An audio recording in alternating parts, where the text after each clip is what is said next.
All right, guys. Sorry, it's been such a long time. What do I say? I don't know, really. I've had business trips, illness, kids being sick, all the normal standard stuff, and I've been battling. To be honest, the White Walker is not complete because I've decided I want to change the layout of the ESCs. So I'm waiting for some aluminium plates to arrive so I can machine it into ESC plates. I have actually finished spraying the ESCs, a little bit of bling on the ESCs for the White Walker.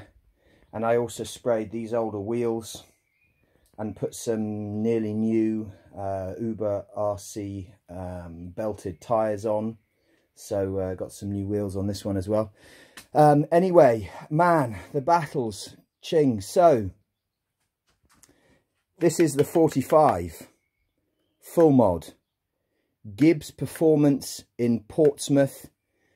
Justin, great guy. The machining on the internals on this motor are brilliant. I'm just on the third tank, just starting to open it up a little bit, but the problems have not been the battles have not been in there. The challenges have not been in there. The challenges have been with the clutch. The clutch is hanging on.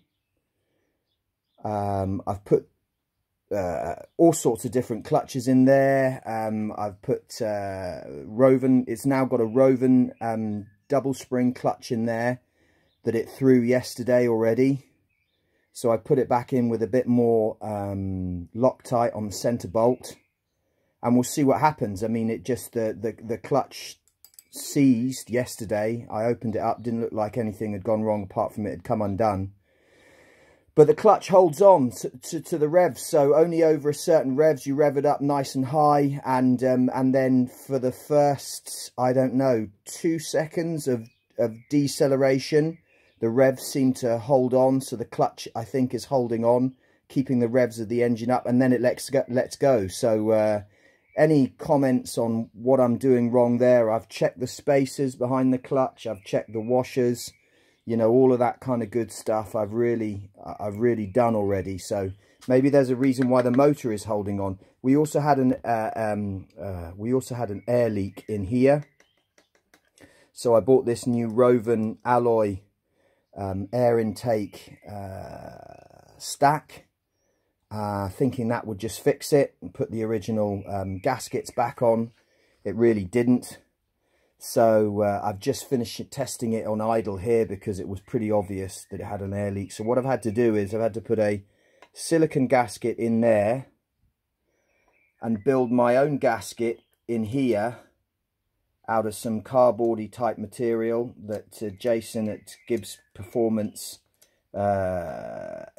gave me in just a kind of bag of gaskets, and then the original gasket on the outside. And I've had to torque it up to about 45 Newton pounds. Is it Newton pounds? No, it's chings, what is it? Newton meters.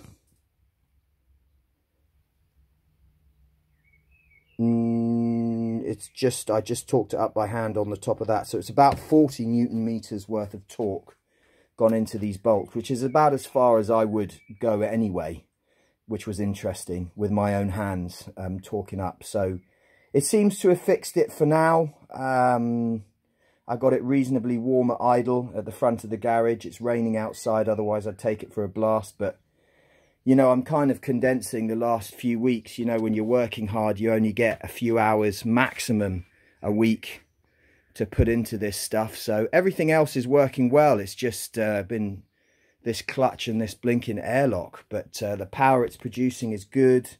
It's also, it's got a big bore Walbro carb that I've put in there now that's been machined. So the air intake or venturi on this has been machined this end. So it's really smooth and it's nice and rough, which causes vortex, allows air to move quicker. I put a little custom arm on there instead of the usual one, which just gives a bit more control over your throttle linkage. And Gibbs Performance also made me a custom header. So I've got a silenced and unsilenced Olimat pipe. Use the same header. So this is a custom header because the header on the 45 is bigger as well. So yeah, you know, we've done a little bit of tuning, but the tuning obviously has been really mucked up by this air leak issue, which I really pray I fixed, because I'm losing the will with it now. It's one of those things, you know, you just think, crikey, yesterday I thought I'd seized the engine. I've never had a clutch go, and it just decelerated really quickly, stopped, and then when I went over, nothing turned, and I thought, crikey, I've seized the engine. But I kind of knew I hadn't, because temperatures weren't hot. There was no other telltale signs of the engine being thrashed. So we're not running it lean, so we're running it pretty rich at the moment, to be honest. So anyway, that's it in a nutshell, guys.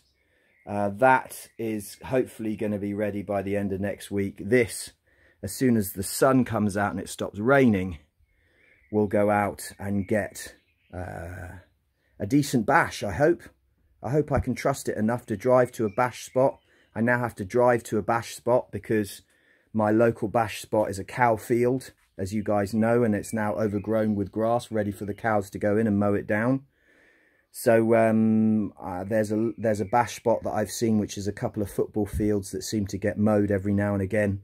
But it's a, you know, 15-minute drive. It's not a big deal, but I don't want to drive 15 minutes up the road and then get out the car and find that the air leak is still there and there's nothing I can do about it. But I guess that's RC. Nothing else really to update you. That's it from the RC, unrouted RC workshop. Anyway, peace.